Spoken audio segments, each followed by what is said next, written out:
seen parts of the first one. And for Galpos, it was Hayan. He's up there. It's his first time being a teaching assistant with this group, with any group actually. And so I'll leave it to you to do the Galpos.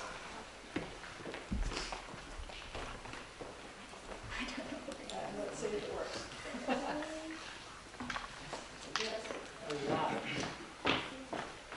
Okay, hello everyone. We are group 8 and we were assigned the Gaupåsvassdraget for our project. And before we start, I would just like you to take a look at these pictures and think about these questions that we have put up here. And I would also like you to compare this picture with this one and focus on the screen here. I know it's not easy, but don't focus on my screen. You can be serious about it. Okay. So Gaupåsvassdraget is located just outside the Bergen city center, and it consists. It's connected of numerous lakes and streams, and is surrounded by some forested area, some residential areas, and some farmland here, also a highway and several roads. The first picture that we showed here was from the previous group last year, who from this side here, which is the outlet of the Gaupås Lake. And the second picture is for much further upstream, our site 3 this year. And you can see there was a clear difference in the water there. This was much clearer than that one. So we want to know what is happening as the water goes down the system here. So we also wanted to look at some things that how we could use the water for recreational purposes. Like, for example, if we can drink it, or if I can go fishing there, or if Egor can go for a bath. So the first site that we're gonna look at is our site 3, which is located the furthest upstream. Just sound. Yeah, which is located the furthest upstream, and you can see from this picture that it's surrounded by a lot of forested area. And not so much residential areas above this site. This is up in the hill. But so we would assume that this site is only affected by the natural conditions that are in the surrounding area here. So what did the results from this site show, Lee? This site, like Orin said, this is the upward stream, and maybe it's affected by only natural condition. And before I start with the water quality here, I want to introduce that we use these parameters to investigate water quality. First thing is TCB is here is the E. coli. That's the one bacteria that show you the contamination of the feces of human or animals that in our water. And also phosphorus and nitrates is the contamination indicator for contamination of fertilizer from farmland or not. Those parameters we don't want it too high. And you can see the colored circles here, like a traffic light. It's red and yellow that we don't want, but the green is what we expect. And the pH, oxygen, is for condition for aquatic animals. Oxygen is high is better, and pH is rich to higher, rich to natural is better. And for this color, the color purple, we think that there's for 3 categories: drinking, swimming, and fishing is really good. So you would consider drinking this water? Yeah, absolutely. And go for a swim, maybe? Yeah, maybe. And we also have an expert coming all the way from Russia who will talk about the biodiversity. So what do we know about the biodiversity at this site? Thank you very much, Levin. I would like to say that this site is characterized by low abundant. So we found here only 20 animals, and there is no high abundant species. So a distribution between families is pretty equal. That's why we have highest ASTPT index. And moreover, here you can see 2 slightly dominated species, Arachnida and Insecta, which live, which habit in really good clean water and with a permanent water flow.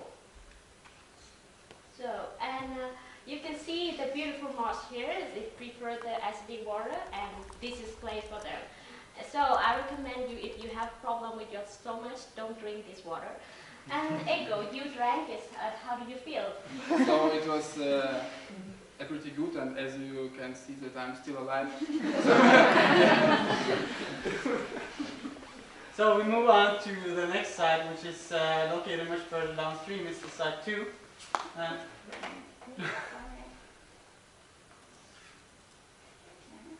What happened now?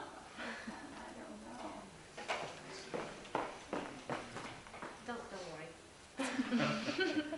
Technical High issues. technology, yeah. It's high technology. It's not a PowerPoint. What happened? I don't know. It crashed. Okay. This is Sorry unfortunate. about that. Maybe you have questions so far. Yeah. Okay. So I can just start talking. The site is located much further downstream, and it is quite different from the previous site that which we talked about. Here you can see it's surrounded by a lot of farm area there, and there are a lot of there's water from a lot of places in the water course running down to this side, and there's also a road going straight through here. So we would assume that this would affect the water quality. So what did you find there? Yeah, maybe this farmland affect this water, and you can see in the results we have the TCB and phosphorus is quite high, and maybe it was contaminated by the runoff from the landfill and farm here. And I don't recommend you to drink water here and also swimming, but fishing is okay. I think I would go for a swim here. I'm not so scared of phosphorus. So, but Mr. Russia, what about the biodiversity? Yes, Mr. Alaginust. This site, despite of a big amount of yellow and red rounds, we found here the highest species richness, and it's only one site where worms was well distributed. And as far as we know, worms can identify with some kind of pollution, organic or chemical. So we can assume that this system is under the environmental pressure. Yeah. Do you remember there was this funky smell there, like someone had farted? Yes, exactly. Yeah, so that can indicate like if it's I don't know, meat or something in the. Yeah, you're right. So we move on to the last site, which is our site 1. It is located furthest downstream. Down here. Yes. Where is it? What do you think? Wait a second, I'm doing the text. See, there's a lot of houses surrounding this area. Hate technology. There's a lot of houses surrounding this area, so it's quite different from the previous site. There's not so much farms exactly around there. There's still a road going through here, so we would expect some different results from the site 2. So what did we find here, Lynn? Yeah, this is pretty good in compared to the site 2, and the TCBs here is quite low, so thanks God is that the seaweed around here maybe not go to this water source. But besides phosphorus is quite high, and maybe it's contaminated by some farms around there, and I also don't recommend you to drink water here. No, but swimming and fishing is fine. Yeah.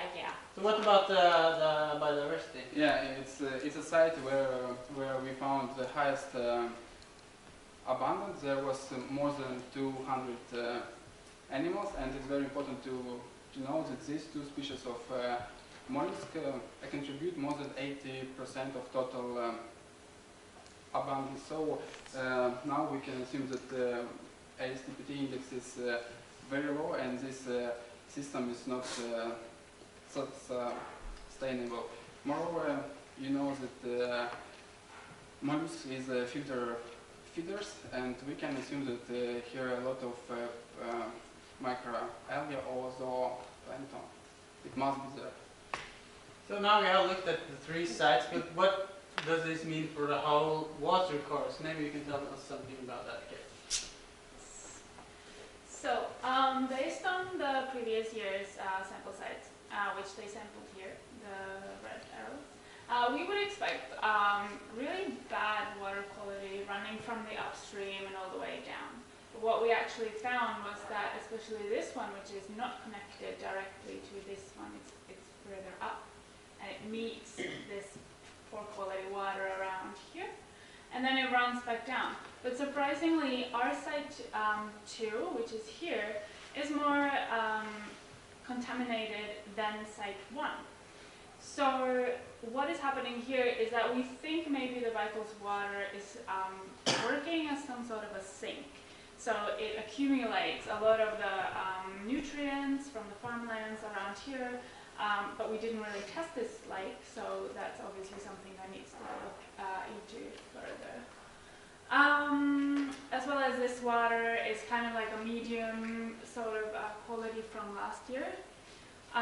So overall, our values are actually not too bad from this part of the water course, but the upstream and downstream water, or the lakes, are actually pretty poor water quality. Also in Gaupås water, you have a dam controlling the water levels here.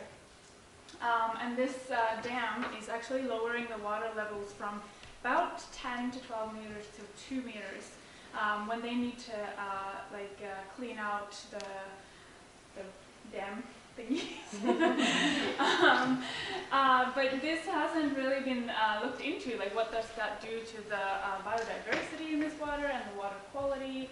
What's the bottom like? Is it muddy or stony? And what's the overall lake quality? So we suggest that next year that lake definitely should be investigated in detail.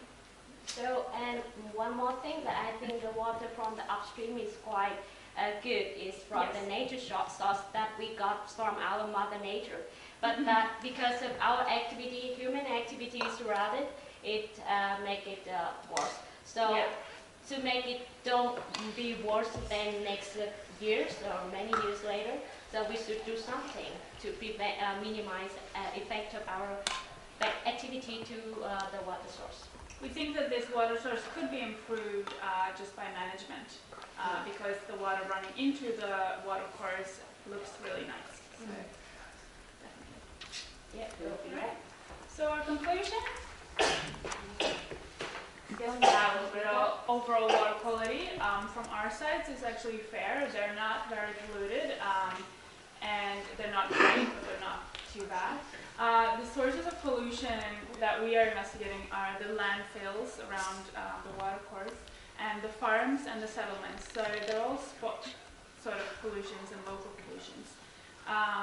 And if we can sort that out, I think the water in the water course would be good for both drinking, not as a drinking water in your tap, but like if you're out there swimming, it wouldn't be hazardous to drink some of the water out there. So yeah, and further suggestions is the hydroelectric power plant. So we suggest that next year they will look into that more.